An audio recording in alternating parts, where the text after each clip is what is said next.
All right, students, today we have got the Russian Revolution coming at you.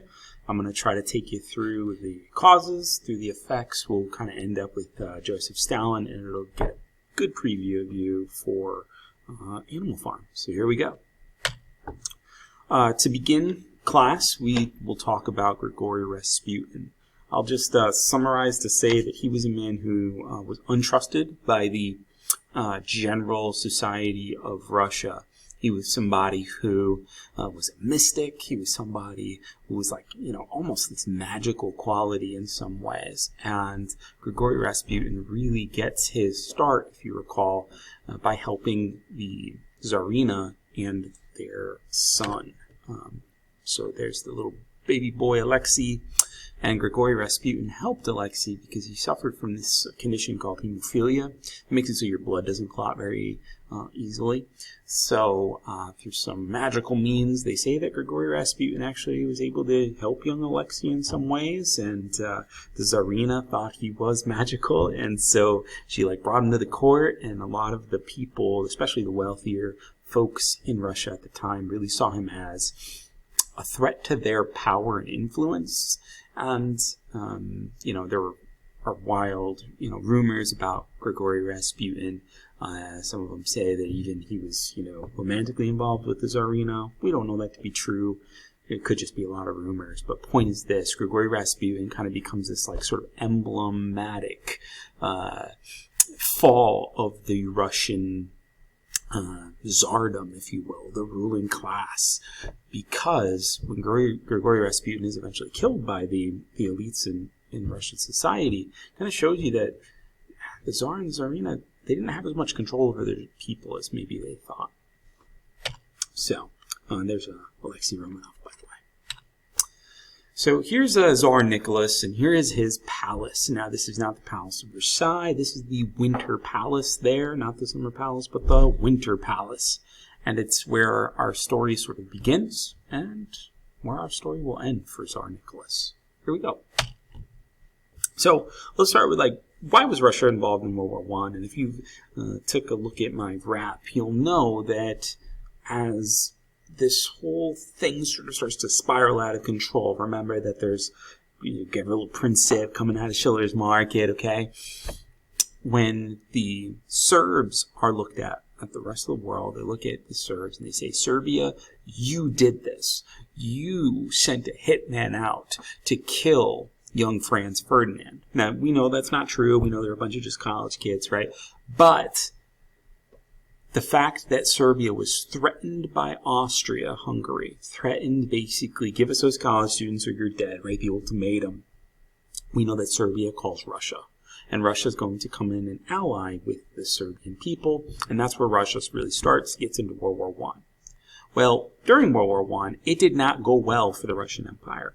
They got very used to a lot of losing. And the Russian Empire, during this time period, it's just going to get really bad. So World War I, of course, when we start talking about the Russian Revolution, that's going to be a huge part. Let's talk about some earlier causes, kind of build up, and then we'll get back to World War I. Here we go. So long term, you should know that there's a lot of turmoil in Russia. Turmoil because Tsar Alexander III, he's somebody who blames the Jewish people. We talked about this in early lectures, right? Blames the Jewish people for the death of his brother Alexander II. Now, Alexander III is the guy that goes through Russification, right? He's like a nationalist leader. He takes that nationalism and kind of releases it as a bomb on the Jewish people. Now, did the Jewish people have anything to do with this assassination? We don't think so. We really think that it had to do with some people that were in the court, kind of like how Tsar Nicholas is going to get involved with the wealthiest people inside the court.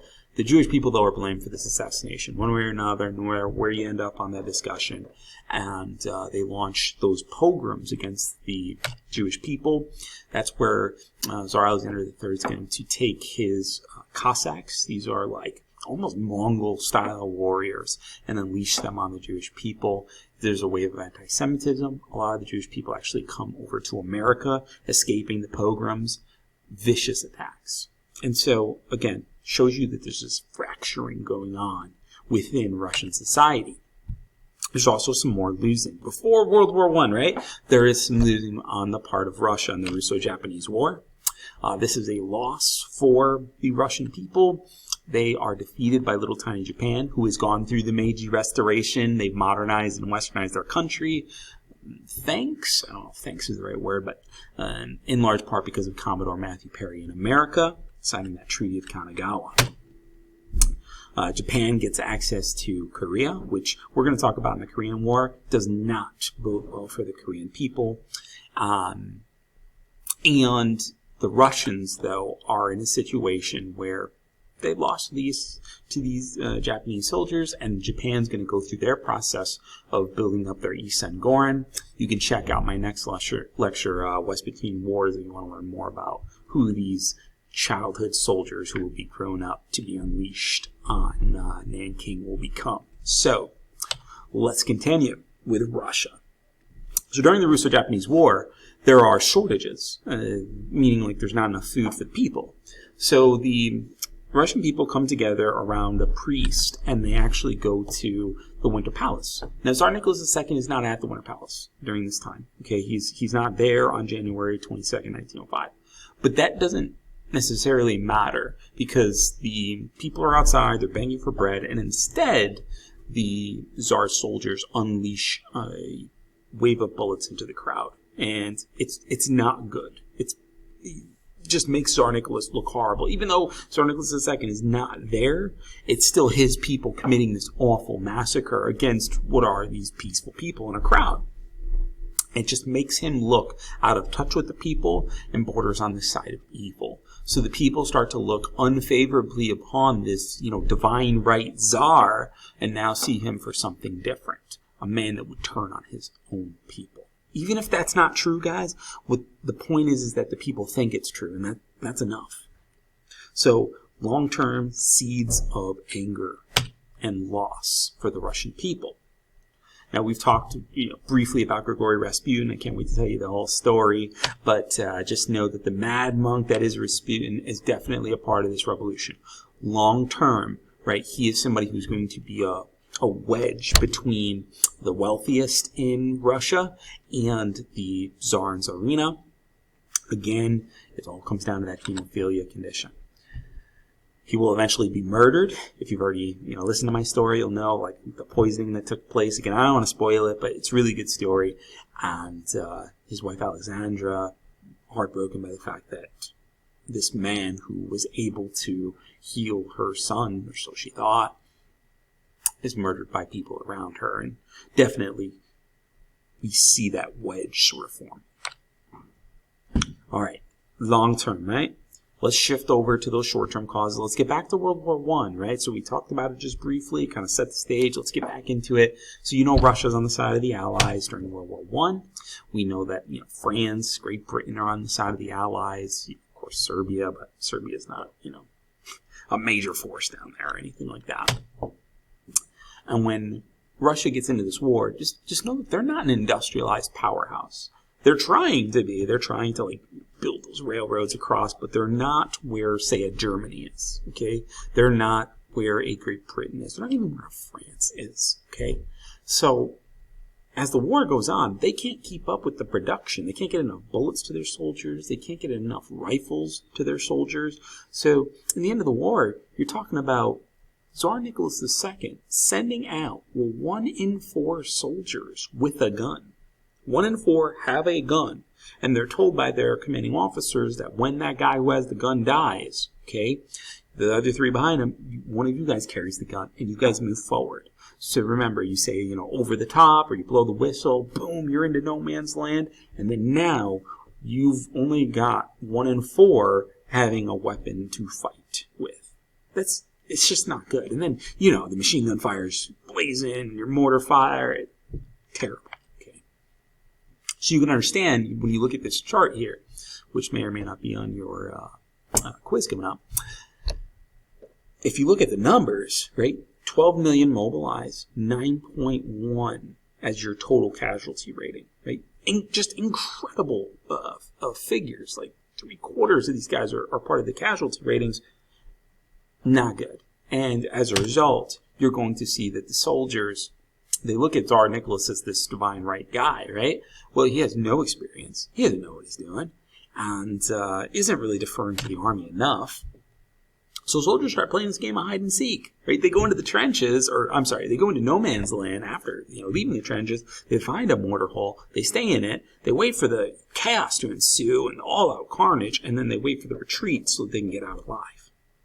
If you didn't have a gun and were sent into no man's land, maybe you'd want to play hide and go seek too.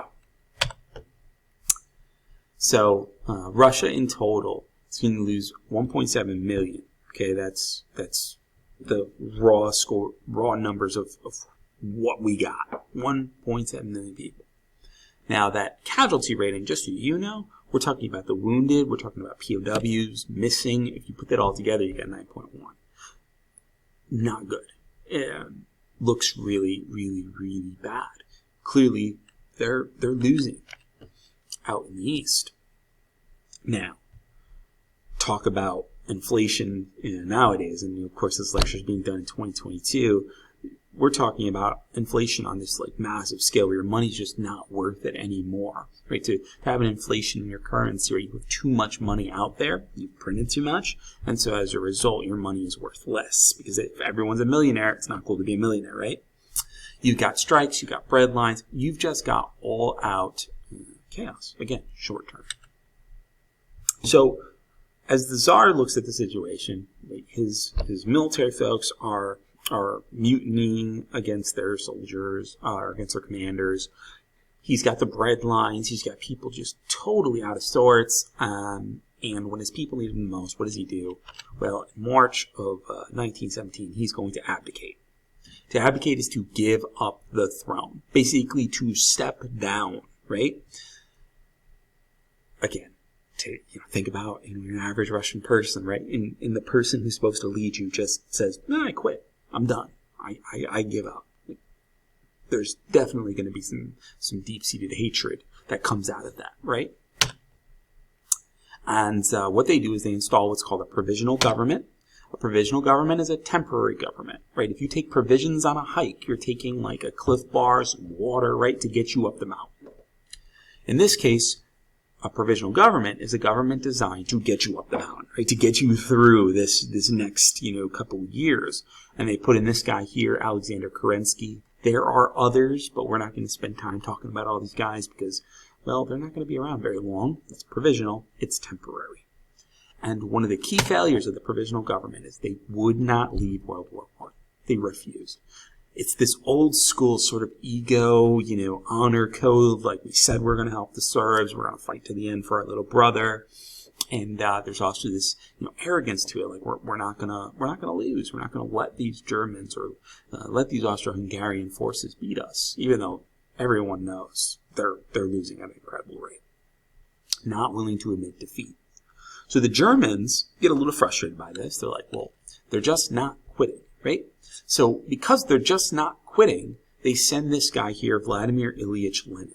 Now, Lenin was a guy who is all about Karl Marx. He really loved Karl Marx's ideas. He had one general shift, though. Okay, so if Karl Marx says, kill all the rich, and then give those monies to the poor and let the poor sort of create everything that you need for your economy, run the economy essentially, run the factory. Like the factory should be run by the people that actually work there. There's no supervisor. Instead, we're all working together towards this common goal.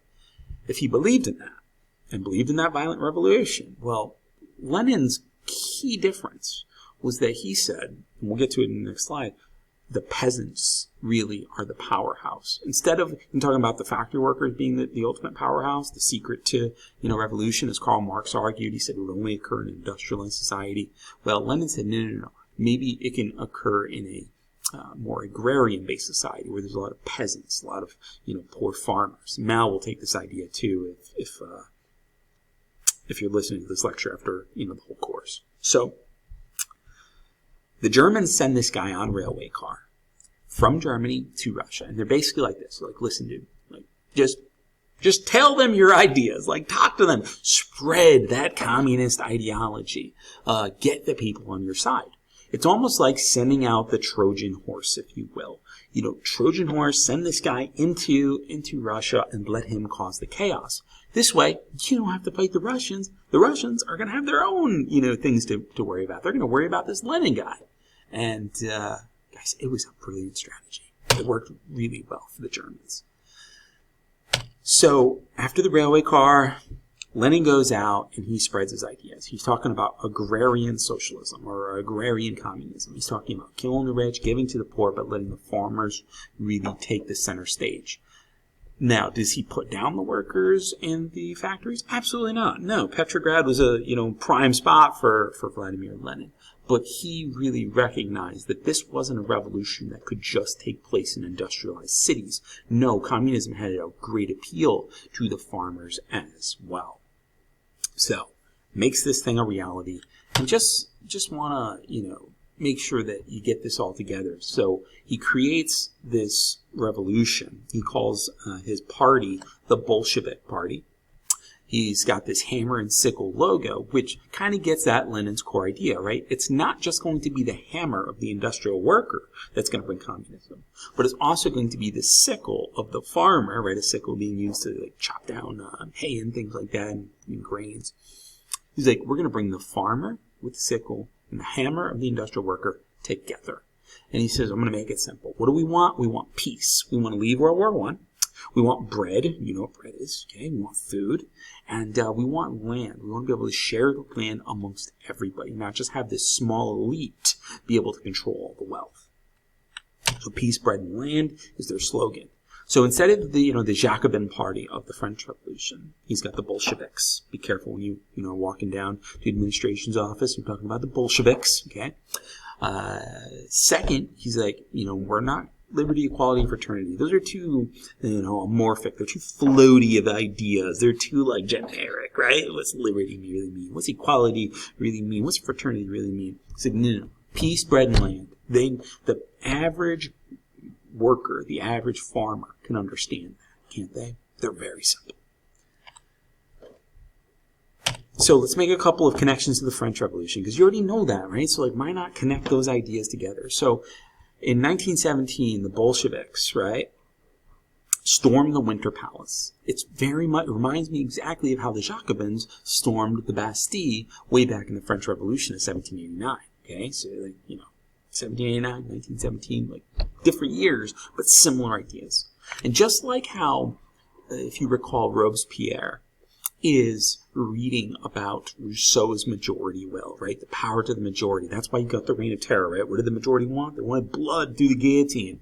Well, much in that same way, Lenin's taking the ideas of Marx's communism, like Communist Manifesto.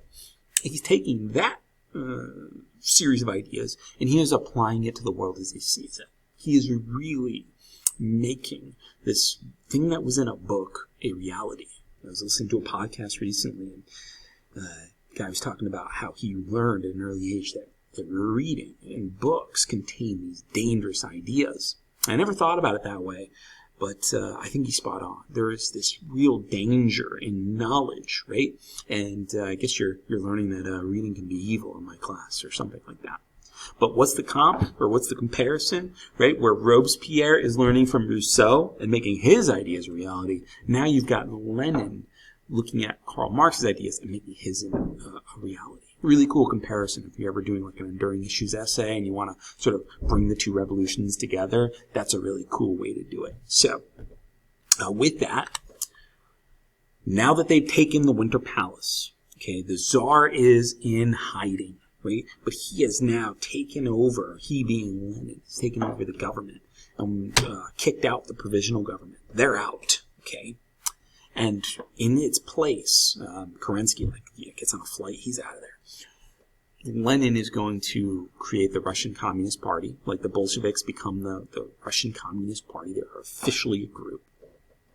And he's going to bring what he calls war communism to the country. What is war communism? What is communism as a basic idea? It's a command economy. I tell you what to produce. I tell you how much you're going to produce. And I tell you what you're going to sell it as. Now, I being the government, or I being Lenin in this case. So it's one person, or I guess one, group of people making the decisions for the entire country. It's not supply and demand. It's not what you're used to as far as economics goes. This is not capitalism. This is total control. Government controls everything. And really important point to know is that after they stormed the Winter Palace, they've taken over the government, right? The Treaty of Brest-Litovsk is signed. They give the first part of their creed. Okay, what was it? It was peace, right? Then bread and land. Well, here's your peace. The Treaty of Brest-Litovsk is signed, and Russia leaves World War I. So this is March of 1918. Again, giving you a sense of when these events are going. A year after the Tsar steps down, boom, they're out. And they have to give out some land and give out some territory, which Russia's trying to gain back right now, actually, in 2022 by invading Ukraine. But you get the point, okay? They are ceding out this territory. So, during his rule, and it's a short rule, and we'll talk about why in a second, Lenin is realizing that communism is a really hard thing to do.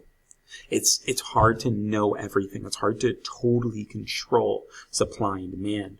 And so what he does is he actually walks back his communist ideas, and he's going to create the New Economic Policy, or the NEP, which is like totally lame name, right? I need a new economic policy. What do I call it? The New Economic Policy.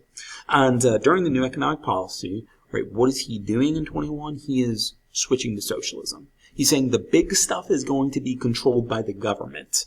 Healthcare, right? The military, for example. But the small stuff, the average mom and pop store, no, you can have the supply and demand. We're not going to tell you what to produce. So this is about controlling big stuff again and getting back to a little bit more of a nuanced position, right? Socialism is somewhere in the middle between capitalism and communism. And it really works. That's the crazy thing. Like scaling it back, like it actually works really well. It sort of saves the economy. And a joke that I like to make is Lenin's called a hero for the NEP. He's called a hero for bringing them to socialism. But who brought them to communism? Who brought them to those shortages? Well, it was Lenin. So it's like he becomes a hero for fixing his own problem. And, I would love to be called a hero for fixing my own issues. That would be great. First, I got to fix my own issues, right? All right. Lenin creates this secret policy to make sure that everyone is staying equal, which will be a theme of Animal Farm, which we'll talk a ton about in class. So he creates what's called the NKVD, later the Cheka, or the much later KGB. And maybe you've heard of the KGB before. It's a secret police, right, during the Cold War. Well, the NKVD is like the official starting point for this, where you have people that are designed to try to root out capitalists, try to root out people who do not believe in communism, root out people who are not part of this communist movement. And below you can see not only the symbol of the NKVD and what it looks like in Cyrillic, but also spelled out in Cyrillic. Good luck pronouncing that and saying that. Okay, NKVD. So, does everyone go along with this? Does everyone go along with the Bolsheviks, with the Communist Party? Well, of course not. So as Lenin's running the country, he's also involved in a civil war, which makes that a little complicated, right? Like he's making all these reforms, but he's also fighting the civil war. But he's walking and chewing gum, if you will, right? So during the Civil War, you have the reds and the whites. You have the Lawrence colors, right? That makes it super easy. So on the one side, you've got the communists, you've got the poor, and then on the other side, you've got the whites, which are people who support the Tsar, and generally speaking, are more of the wealthier people in society. It's also the church. One of the key ideas of communism is that there is no God. They are anti-religion. They really see religion as a way of duping the poor into following the whims of the rich. But for us, in our class, global history too, reds are the poor, the whites are the wealthy. And this civil war is not really fought by Lenin. It's really fought more by his head in command, Leon Trotsky. He's the military genius behind this whole deal.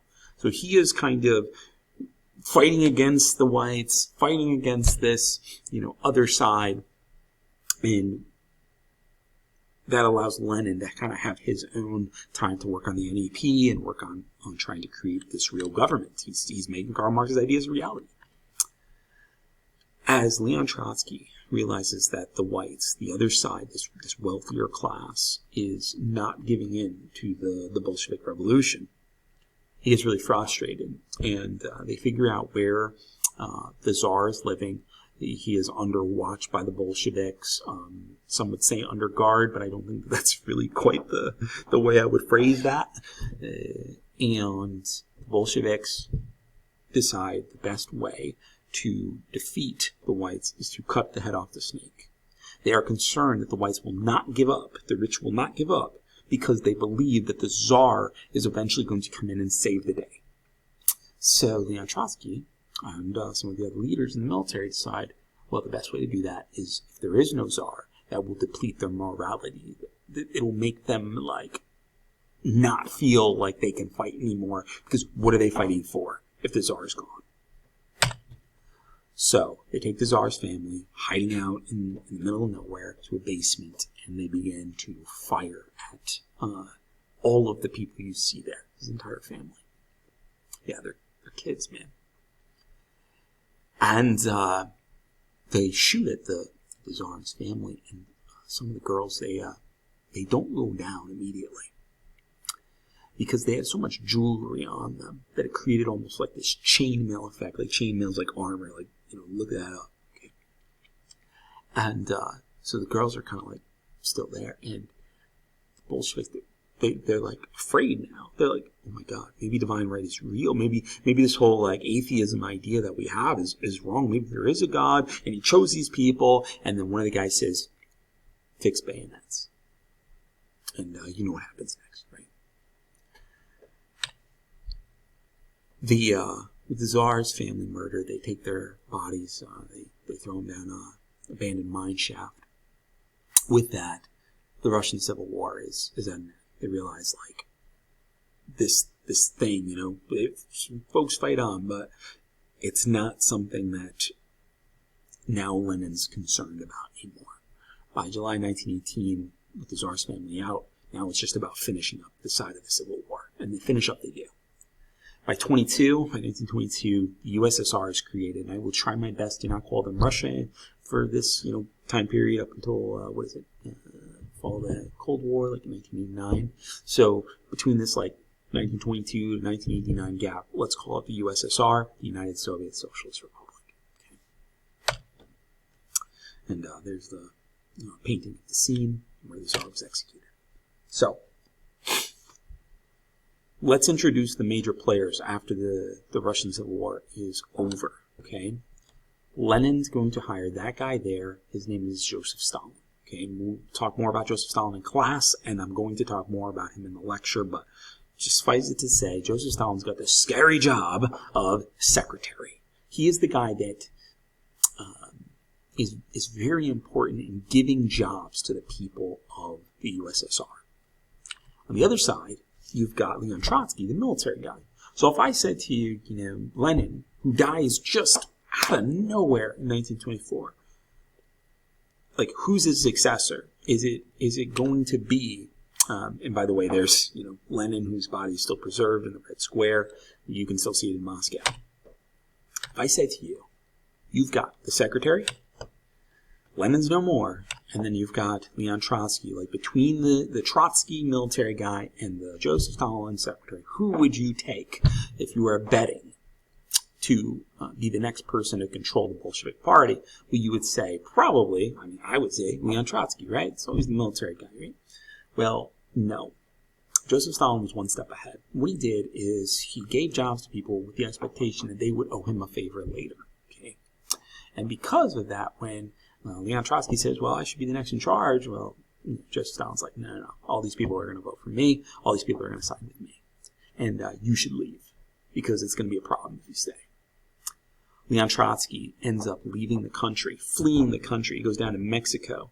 And Joseph Stalin sends assassins. Of course, no one's ever proved this, right? But he ends up being ice-picked to death. I think it was right in the face.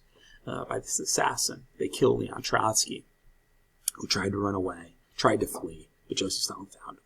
And I think there's some sort of message in that ice pick, and that, he probably felt like, Joseph Stalin probably felt like he should have been in the, frozen tundra of Siberia, working in a prison camp, which we'll talk about, called a gulag, and working with an ice pick. And so I feel like, there's this, sense of well, you didn't want to take prison for the rest of your life, so here's what you got. Now, is that right? Is that moral? Totally not. But getting into the minds of these psychopaths, I mean, is a difficult thing to do, right? So with Lenin dead and Trotsky murdered, right, now you have Joseph Stalin.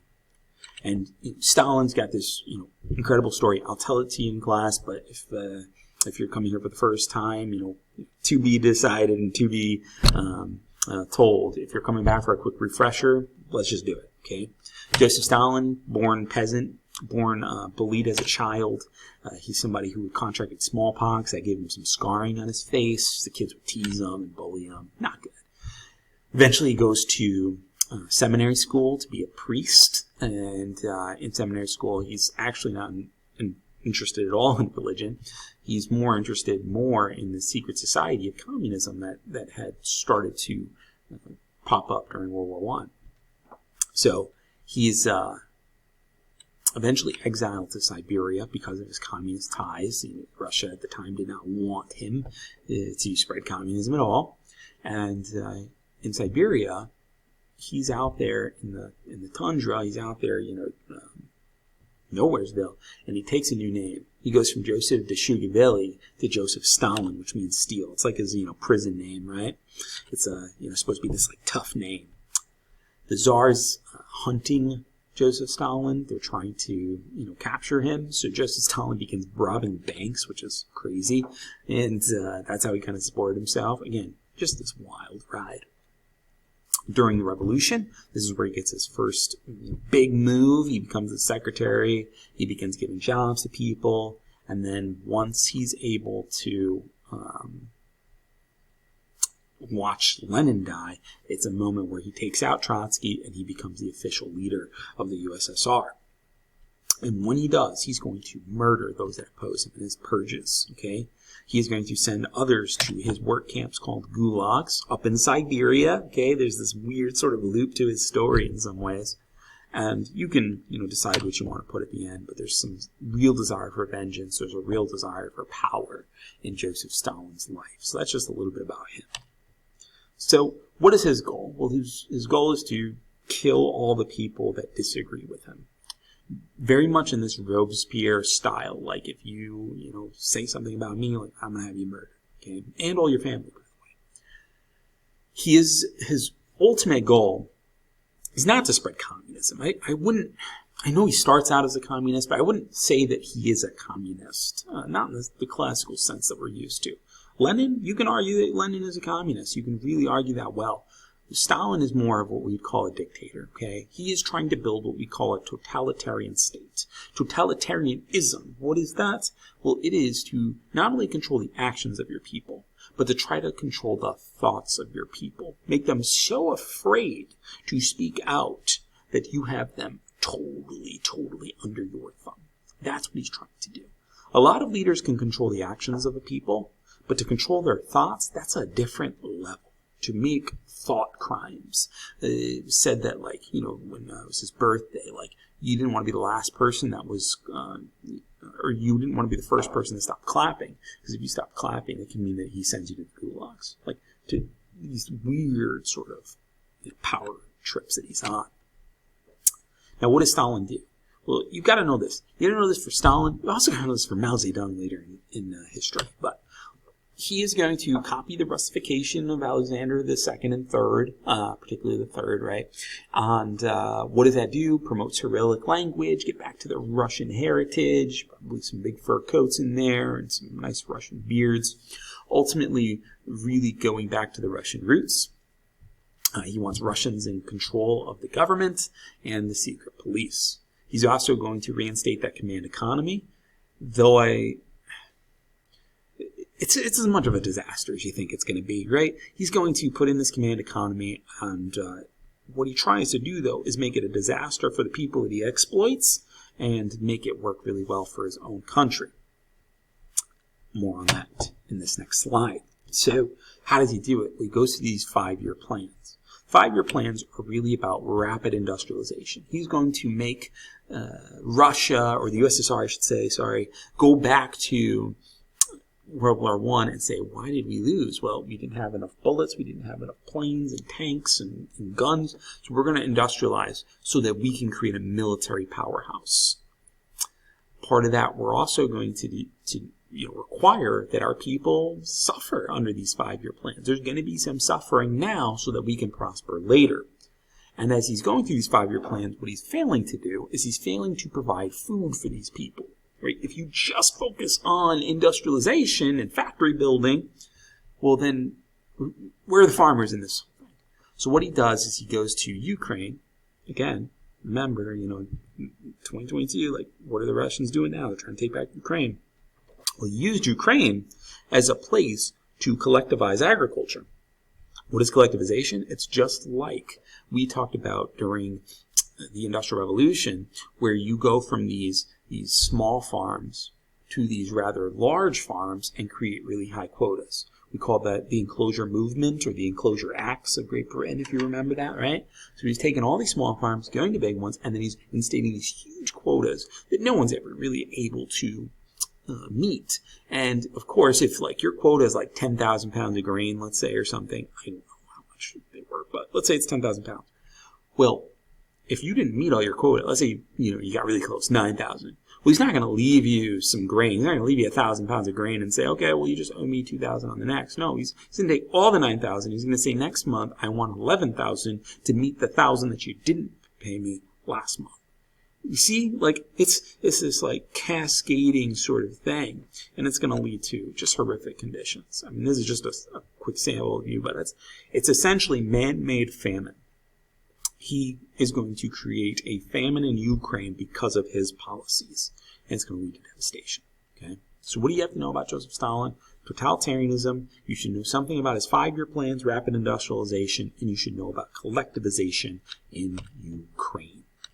And we're talking about more than 5 million people. Numbers are hard to gather in this because in communism, communist ideology, under a dictatorship like this, we often see that these places do not want to tell you the real numbers. We'll talk more about that in communist China as well, with the Tiananmen Square massacre. Now, what are we going to do? We're going to really spend a lot of time focusing on Animal Farm and talking about how Animal Farm is an allegory, a story of a story, in this case, a story of the Russian Revolution. And it really kind of teaches us and shows us the dangers of communism.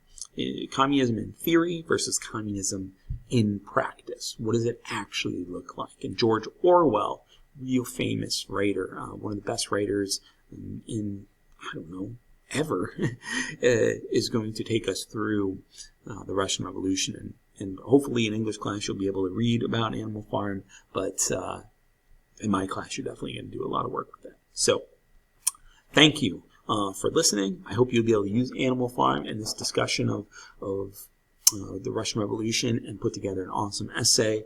Again, thanks for listening. Mr. Casey out.